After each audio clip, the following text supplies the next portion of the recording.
राजधानी भुवनेश्वर में घड़घड़ी सह प्रबल वर्षा ट्विन सिटी रे आगामी 3 घंटा येलो वार्निंग जारी कला आंचलिक पाणीपाग विभाग। एथिसह पुरी नयागढ़ को मध्य येलो वार्निंग जारी करिछि पाणीपाग विभाग।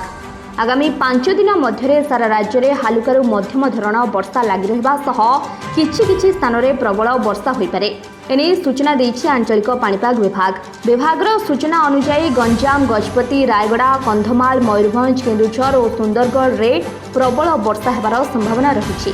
27 तारिख में मालकानगिरी कोरापुट रायगड़ा कलाहांडी कंधमाल नवरंगपुर बलांगीर नुआपड़ा और बरगढ़ जिले में प्रबल वर्षा हेबो।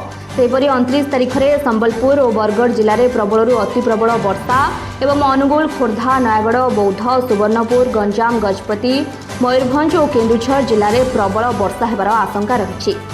Bureau report news today live.